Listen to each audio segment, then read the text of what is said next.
interested. First is we'll analyze what is qualitative data in research refers to. Second, what is the basic difference between quantitative data and qualitative data, how they are different, significance of qualitative data in research, the methods of collecting qualitative data, and the various advantages and disadvantages of qualitative data in research. So at first, what is qualitative data and all? So qualitative data is to observe and record information about any event, any phenomena, individual or individuals also if it is a case study, and it is not in nature. The purpose is to approximate and categorize them based on their several traits and properties. So it is not numerical in the sense that you cannot apply any mathematical equation, mathematical derivations to it, like the quantitative data, but still you have a lot of thing to do with qualitative data in research. So as already said, it's category data because after collecting the data, we divide them in terms of their traits, properties, which is the base of the qualitative research. So what is the difference with quantitative data? Quantitative data, as we understand, is quantifiable information to which we can apply several techniques known to us. Then we can have mathematical derivation, mathematical equation. It can be validated, verified under different settings, and results can also be generalized. So they basically answer the questions: how many, how often, how much, and because they are based on the data which is themselves verified and validated, the results can also be generalized. Qualitative data is more of exploratory in nature because the collection of the variables are themselves traits, attributes, quality, features which requires that the researchers should have a deep insight, reasoning, and motivation towards them. They basically ask the question of how and why about an attribute. And because, as we'll see further, they are applied on a small sample, focused sample, user results cannot be generalized. And there is also a difference in the mindset of the researcher required when he is handling both this type of data. For example, in case of quantitative data, which is statistical driven, the analysis is more or less independent of the researcher because when he knows the tools, the techniques, he simply applies them and he validates and gets some result. He can use them for predicting and explaining. Okay, so his bias more or less remains unaffected with the result. But this will not be the case for qualitative data because as a researcher in qualitative data analysis, the researcher has to be more analytical, should have more integrative skill. He should observe and record the data, but at the same time should not allow his own bias to be influencing the result when he is interpreting them. He should have a creative and investigative mindset, and his result to interpret the result, he should have a sense-making type of understanding. So when you are collecting the qualitative data, they are basically of two types. One is nominal data, other is the ordinal data. Now, both these data, when we are collecting the data, we can do it with two approaches, either an open-ended approach or a closed-ended approach. So let us see what are these two types of qualitative data. Coming to nominal data, so this nominal data means when you are collecting the information, and these data are simply to name or provide an ID to the different units in that sample. And you can collect them already mentioned here through a closed-ended approach or through an open-ended approach. For example, suppose we are collecting the phone number and the district code of the two population from the district of Cuttack and Bhubaneswar. So for Aadhaar, PAN card purpose or any other purpose, we need this data. Now, when you are collecting, suppose we are taking a district code in our questionnaire, we have to follow a close-ended approach. Because suppose for these two districts, we know the code is 0671, 0674. We can put this code and simply the respondent have to choose between them. This is a close-ended approach. But phone number cannot use a close-ended approach because it varies from person to person. So you have to keep the answer open to them, which is open-ended approach in collecting this nominal data. Okay, so to further the example, suppose we are collecting the job qualification. In that case, again, suppose you have simply can put the question as what is your highest qualification. So that means in the question you have open-ended approach to collect the data, and in case of close-ended approach, you specify the particular qualification, which is that simply they have to make a choice. So you have closed the choice. So this is a closed-ended approach to collect the data. Remember, in nominal data, it is simply assigning an ID to the collected information.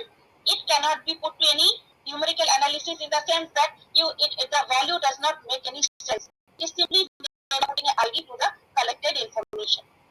But ordinal data is something which you can order or you can rank. For most common example, taking your everyday example, suppose you have made a call on a Truecaller, or you made an online purchase with Amazon, Flipkart, Reliance. You can see that after each purchase, you get a question from them that you just simply rate your experience, how you feel like working with us. And suppose you get some choice like great, bad, very bad. So here you can see the choice is in different order. For example, very great, but you cannot make sense that suppose very great is twice of great, or very bad is some amount of the bad choice. So there is the distance between them does not matter because you cannot assign any value to them, even if you are collecting with the different types. For example, you have the Likert scale, you have the semantic scale, by which you can also put a code when you are collecting these various qualitative data. But that numbers only is to rank or order the variable, but in no way you can put them to mathematical calculation. So this is what is termed as the ordinal approach to collect the data. To take another example, if you are using the Likert scale, you know the Likert scale can be used to code your question on a rank of 1 to 5 or 1 to 7 point scale. And suppose here I have displayed a 1 to 5 point scale. So when I say strongly or very highly, it is simply a matter of ordering or ranking. But there is no way to say that one is double of the other or some multiple times of the other. So ordinal data does not allow you to make this type of derivation from your data. Now, so what is the significance of qualitative data when we have the quantitative data to do? Now, this type of data has a long appeal with the social scientists for a long period of time. So they provide a complete set of reasoning insight into the data to make your sense very more feeling. For example, suppose you want to collect the public opinion about a political party, how it is working, how it is solving all your issues, or any charitable organization, what is your viewpoint for them. Okay, so or any NGO working or making any charity work in your area, how you are rating them. So this information cannot be handled with quantitative data because here you are trying to enumerate the quality, trait, properties of those phenomena, of those events. To take another example, for example, suppose you are finding want to study poverty, say in your area. As an economic measure, in case of quantitative data, you can use several economic parameters. For example, you can use their income data, expenditure data, saving data, investment data, giving you all the quantitative data, the economic parameters. But what if you want to study how is their public relation, how is their relation within the family in this poverty condition, how is their cultural and psychological traits under this condition? For this, only it is qualitative data which will come into handy, and you have to collect them. Because quantitative data cannot give you such deeper insight into the research if you are aiming to do this type of research in your work. Now, coming to the methods, when you are going to use the several methods to collect the qualitative data, you cannot do any particular method. And mostly you will see there are several methods, and the researcher have to use a combination of them, 2 or 3 methods together, which is known as the triangulation approach, so that they can get more meaningful data and it becomes easier for them to analyze. Overall, can be one is the deductive approach, where the researcher goes to collect the data with a predetermined mindset, pre-structured setting. For example, who will be the participant, what type of question he is going to ask, what will be his focus area. So this is not the deductive. So he has some theory in his mind which he wants to go and analyze with the sample he has chosen.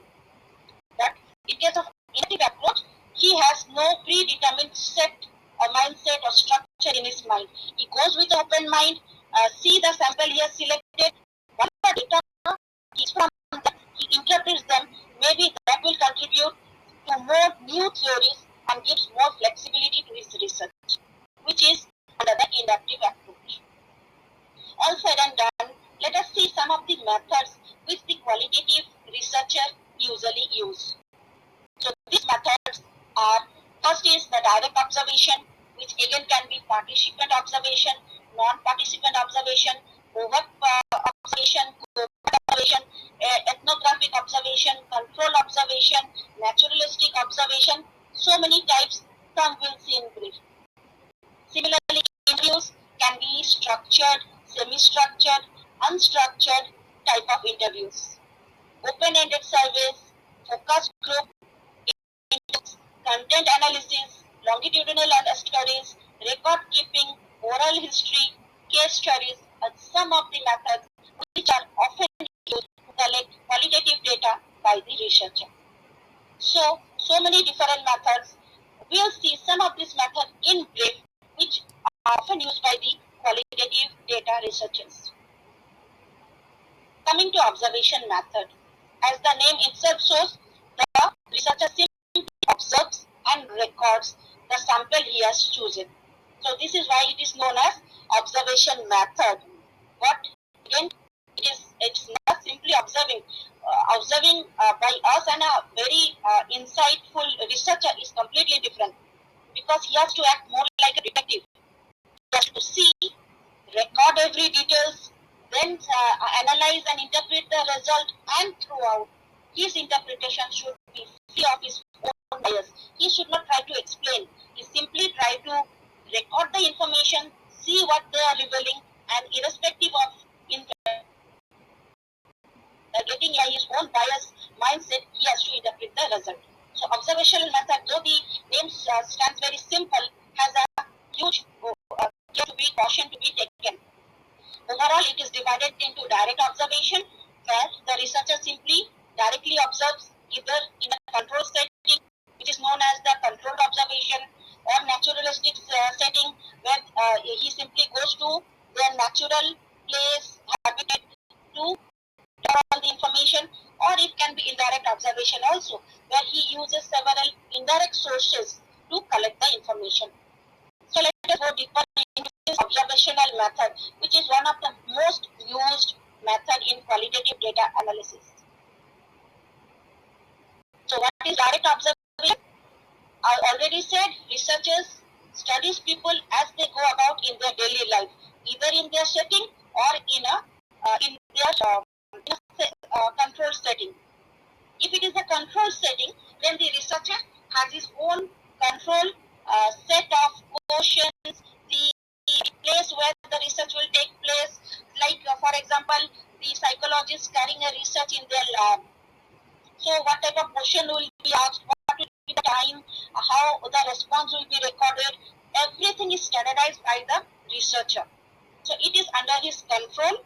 So whatever he is observing, recording, and under this control setting, he is carrying on his research. But you can also understand that there is every possibility that the respondent gets influenced or get biased, because they know they are being observed, and because it is a very artificial setting they are being subject to. Alternative, in some cases, the researcher can also go for naturalistic observation. Without disturbing the respondent, they will simply go there, observe how they are doing. For example, some researcher want to study how the children are just capturing the studies in the class in some primary school or higher secondary school. Simply they can go as the observer in their own natural setting in the classroom, and without disturbing them, they can observe and record the data. It is more like observing the say animals in the zoo and animals in their natural habitat. Obviously, both have their own pros and cons. Moving further, the other method is the interview method, which is a one-to-one interaction with the respondent. Very effective method because a lot of information can be collected within a short period of time in a more focused and streamlined way. Various types of interviews can be carried on. For example, personal interview can be there, telephonic interview can be there, focus group interviews can be there, depth interviews can be there, projecting techniques can be there. But similarly, the interview can be in a structured way or an unstructured way. For example, in a structured interview setting, the researcher goes with a set of questions, asks the same to the respondent, and records the data. So he knows what type of answer he is going to get and what type of variation will be there. So everything is done with ease and in a streamlined manner. If it is unstructured, then he does not go with a set of questions. After initiating few questions, he leaves it to the respondent to take the discussion any way it likes, so that he can get an overall view of every aspect which that particular event phenomena can raise. So it gives more flexibility also, but of course more time can. Sometimes it may also happen that the discussion goes out of what the researcher actually wants to focus on. Coming to the advantages of the interview method, very useful method after the observation method, as we understand that there are huge opportunities for giving the